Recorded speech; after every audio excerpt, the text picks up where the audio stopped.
Bonjour à toutes et à tous, c'est Nastia et aujourd'hui nous discuterons avec vous le sujet qui est bien contradictoire. C'est est-ce qu'il existe et quelle est la différence entre les femmes russes et les femmes ukrainiennes?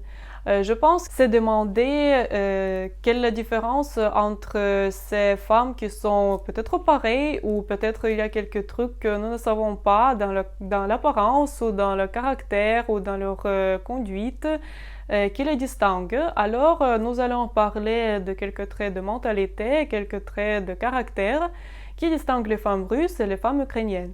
Alors, nous commençons avec l'apparence physique et pour distinguer la femme russe d'une femme ukrainienne, on peut comprendre les grandes différences parce que bien sûr on ne peut pas dire chaque trait de visage, par exemple, quelle est la différence entre les femmes russes et ukrainiennes, mais on peut parler un peu en général je peux dire que les femmes russes sont plus nordiques, si on peut dire comme ça, avec les yeux bleus et les cheveux roux ou blonds.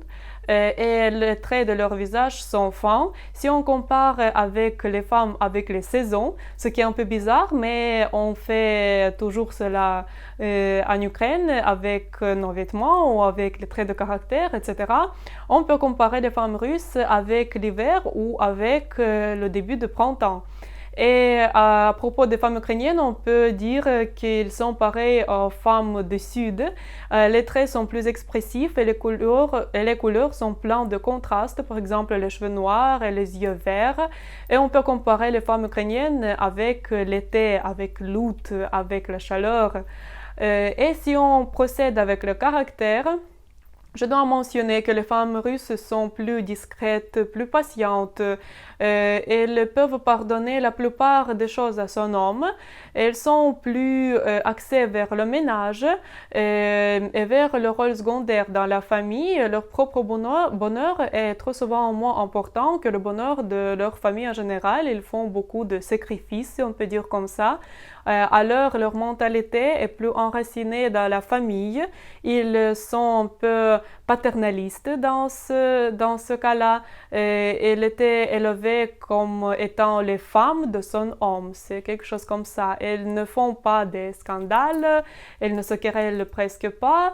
Bien sûr, ces informations sont un peu hyperboliques pour vous faire comprendre la différence. On ne dit pas que les Ukrainiennes sont rebelles et elles se querellent toujours, et les femmes russes, elles s'assient seulement dans le coin et elles font du ménage. Non, bien sûr, c'est pas comme ça, mais je dois dire que les femmes ukrainiennes sont plus rebelles, plus désobéissantes et prises de liberté, et elles ont plus de tempérament. Elles vont toujours revendiquer leurs droits auprès d'un homme, et elles vont se quereller pour prouver leur point de vue.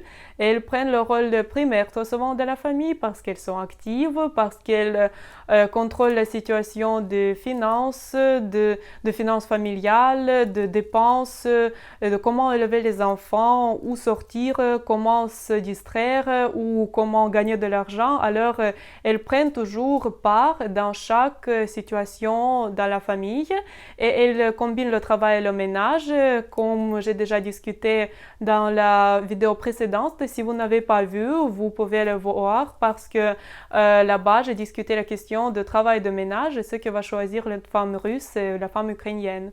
Et bien sûr, on ne peut pas dire directement qui est mieux parce que ça dépend de votre goût, et bien sûr, ces traits ne sont pas omniprésentes. Chaque femme est individuelle, et c'est pourquoi, comme j'ai déjà dit, ces caractéristiques sont un peu hyperboliques.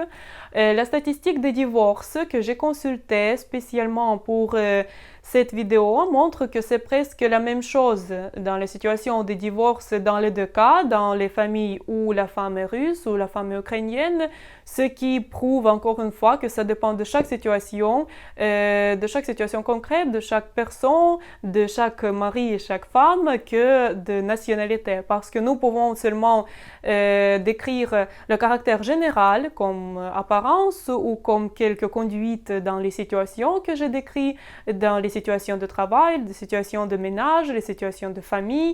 On ne peut pas dire quelle femme est mieux pour chaque mari, quelle femme est plus obéissante dans chaque situation. Non, on ne peut pas dire bien sûr comme ça.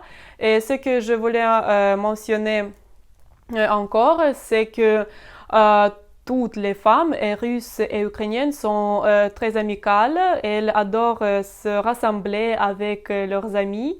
Elle adore chuchoter, elle adore discuter les situations qui s'est passées avec eux durant, par exemple, la semaine, si on se rencontre durant le week-end. Elles sont très amicales, elles fêtent toujours tous les événements ensemble, cela veut dire elles sont sociables et elles ont beaucoup d'amis ou de relations en dehors de famille parce que ce sont des moments où elles peuvent se distraire un peu. Et pour aujourd'hui, c'est tout. Je vous remercie beaucoup pour votre attention. S'il vous reste quelques questions à propos de ce sujet, à propos de n'importe quel sujet concernant les femmes russes et les femmes ukrainiennes et la vie en Ukraine, vous pouvez me les poser sur ma page Facebook. Le lien, vous verrez près du lien de notre adresse mail si vous n'avez pas de Facebook.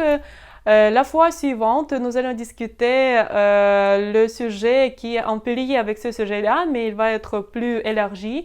Ça serait déjà, comme vous savez maintenant, la différence entre les femmes russes et les femmes ukrainiennes. Nous allons discuter la différence entre les femmes russes et ukrainiennes et les femmes françaises. C'est pourquoi inscrivez-vous à ma chaîne pour ne pas manquer les vidéos intéressantes et les informations importantes pour vous. Je vous remercie encore une fois et à bientôt.